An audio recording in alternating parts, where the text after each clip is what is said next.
por ama çfarë kërkon? Kërkon iniciativë politike që të arrihet dialogu diplomatik, se nuk besoj unë që dialogu diplomatik do arrihet nga Sali Berisha si kryetari i Partisë Demokratike. Unë besoj se dialogu politik dhe diplomatik arrihet me një Sali Berisha kryeministër, me një Shpëtim Idrizi ministër i jashtëm dhe urdhro shko negocio, sepse në rast se ti e merr rastin e çamve si një pjesë të politikës tënde, normalisht ke edhe një rast tjetër brenda kësaj, komunitetin grek. Se edhe greku do të mbrojë komunitetin e tij. Nuk është komuniteti i tij vetëm ata të cilët i quan ai grek nga pjesa ku është minoriteti, por për grekët janë të gjithë njësoj, kush ka edhe shtetësinë greke. Pra, ai do të mbrojë prap qytetar shqiptar. Sepse qytetarët shqiptar mund të kenë 2 shtetësi, 3 shtetësi të tjera. Pra, nuk e kuptoj pse ne duhet ta bëjmë kaq konfliktuale kur kjo, ose më mirë, këto çështje mund të zgjidhen në rrugë diplomatike dhe të mbarojmë një herë për fundim në këto situata që na kanë krijuar këta. Sepse për Partinë Socialiste, mos qenia e dy forcave politike në një koalicion i jepte asaj të vota, por këto parti duke qenë në koalicion, çfarë fitojnë? Fitojnë dinjitet, sepse nesër do shkojnë të përballen si pushtet në rast se bën pushtet për të përfituar për antarësinë e tyre, për njerëz që ata përfaqësojnë dhe mbrojnë kauzat e tyre, sepse ne duhet ta dini edhe ta keni parasysh, partitë politike nuk përfaqësojnë një komunitet, që është ndaluar në kushtetutën tonë, prandaj këto 2 komunitete përfaqësohen me emra të përgjithshme. Pra, komuniteti grek përfaqësohet nga një parti që quhet Drejtësi, pra për të drejtë e njeriut, ndërsa komuniteti çam përfaqësohet nga Partia Drejtësi, Integrim dhe Unitet, sepse ne në kushtetutë nuk njohim përfaqësimin me pra fjalit të posaçme komuniteti grek, nuk i njohim ne kështu.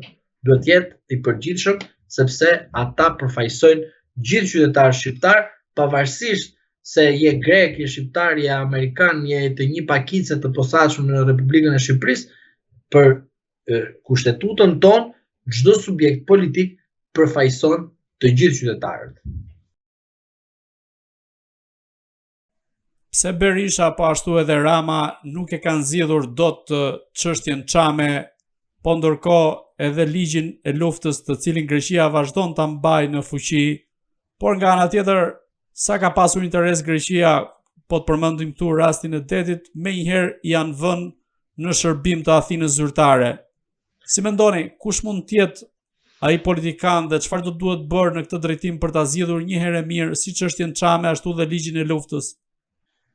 Së pari, për sa i përket ligjit të luftës, duhet keni parasysh që ai dekret i mbretit asaj kohe është anulluar me një dekret tjetër dhe pastaj në 1974 është anulluar nga referendumi popullor që në Republikën e Greqisë nuk njihet mbretëria dhe në atë moment njihet vetëm Republika Parlamentare Greke, që do të thotë ligji i luftës është thjesht për një konsum të brendshëm nacionalist, që është thënë tek qytetarët shqiptar me vite që ne qytetarët tanë jemi me një konflikt me Greqinë sepse Greku nuk e ka hequr.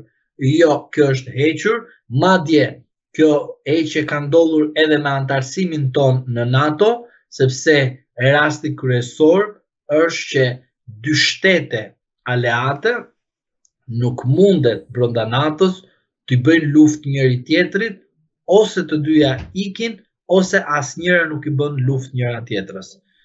Thjesht kjo ka mbetur thjesht sa për një konsum të brendshëm nacionalist, i cili kupton qartazi që është thjesht për përfitime elektorale dhe të nxjisë disa individ të pa mësuar për realitetin dhe historinë politike dhe ushtarake dhe për sa i përket legjislacionit të shtetit tjetër, që ata të kenë ende sot, për shembull ne jemi në 2025, ka njerëz që besojnë akoma që Enveri do ringjallet. I ke, është fakt konkret që tjetri në shtëpinë e tij akoma mund të mbajë edhe shqiponjën ton me yllin sipër, po s'ke ç'a ti bësh, është zhvillimi, po nuk u zhvillu, s'ke ç'a ti bësh, ikën tufin ose në sharr me atë mentalitet, nuk mund ta ndryshosh dot. Prandaj ka edhe individ që besojnë akoma që Zoti mund të jetë midis nesh, po ka edhe individ që thënë që unë nuk merrem me Zotin sepse unë besoj se është një mister, dhe atë mister e lej që të më shfaqet atëherë kur unë e besoj. Por nuk mund të merrim me këtë rast sepse çdo rast i tillë kërkon një studim të posaçëm.